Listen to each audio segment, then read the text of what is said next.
Professional development and support for educators is an essential part of children's social emotional learning and development.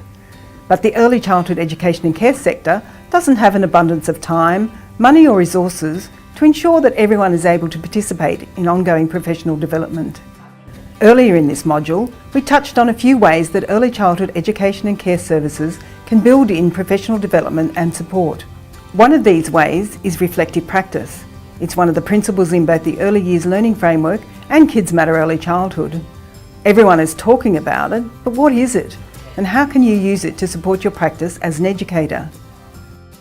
I think reflective practice and reflective supervision allows an educator to have some space to think about what they're actually doing in their work and an opportunity to kind of flesh out different understandings of what's actually going on with their children and family in their care, and to think about different ways of being with the child if what they're doing is not working, or if they're having particular struggles with a child in their care, to have the space to step back and try and understand what's going on, and therefore alter their way of being in that situation. So I think it's really an ongoing kind of professional development opportunity, reflective practice. Specifically if there's an issue, to kind of make some time with a peer or with a manager to step back and reflect on what's going on with the child and in the room. The more it happens, the more you build a culture of reflective thinking in an early education and care centre. Reflective practice really is the only antidote for the complexity of the work that we do. It's the only way we can navigate our way through it all, because the more I talk to early childhood educators, the more I realise, and the more I reflect on my own work with children and families in the settings that I've worked in, the more I realise that there will be so many different variations on family life and the complexities that children bring to the story that we need to think about together. And it's only really by doing that we understand how relationships are played out. It's only when we make time to reflect and think about what is going on here and how we are part of it and what are the buttons that are being pushed for us, that we figure out how we were going to be genuinely building a relationship.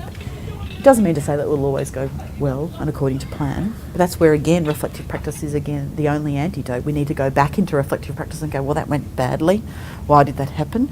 And think through that process. So in fact, through a reflection process, we act differently. Reflection is not about navel gazing and just spending time thinking about thinking. Reflective practice at its best is an opportunity to think about what we would do differently.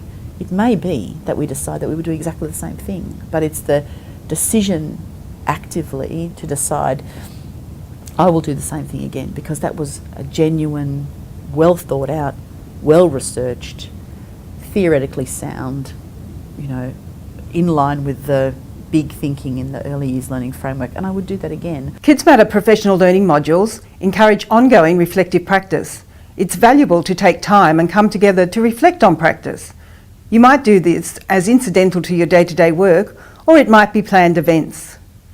To capitalise on everyday moments, stop and take a moment. It's easy to get caught up in the busy environment in the early childhood education and care service. Slow down and consider what is going on right here and now for you and the children in your care. Share in conversations with your colleagues. Talking with others can offer a different perspective.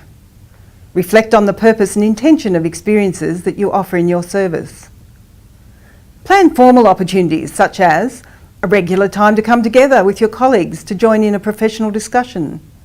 Scheduling a time on the agenda at team meetings for reflection. Use this time to share alternative views on a significant issue for your service. Keeping a journal of significant events along with your reflections. Let's hear how an educator used a form of reflective practice to guide her work with a child who was new at the early childhood education and care service where she worked. One of the things that we've asked educators to do in the past, where I've worked in many centres, is, you know, the social stories and the journeys that they have with children, but to do those for themselves. So I read a piece of work recently from an educator that I work with, and she wrote a beautiful reflective kind of essay on her journey with this child that was brought into her care, who couldn't make eye contact with her. He was very distressed and unsettled and avoidant, you know, like this. And she talked about having time to build the relationship with him and the tactile physical contact that she needed to have with him to encourage him, and the relationship that she had with his mother and the importance of him witnessing her with his mother. She paid attention to so much detail because she tried to step into the shoes of the child and just get a sense of how it might be for him coming into the centre, and, you know, taking into account the context of the world he'd come from and is living in, and what role the care and education plays in that context. As well as reflective practice, there are other ways of developing a culture of professional development and support. Different ideas come up as you move through Kids Matter implementation.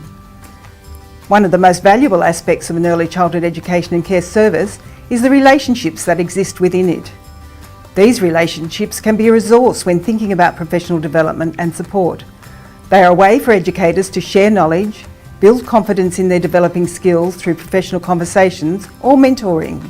Relationships between early childhood education care service and its surrounding community also bring opportunities for professional development and support.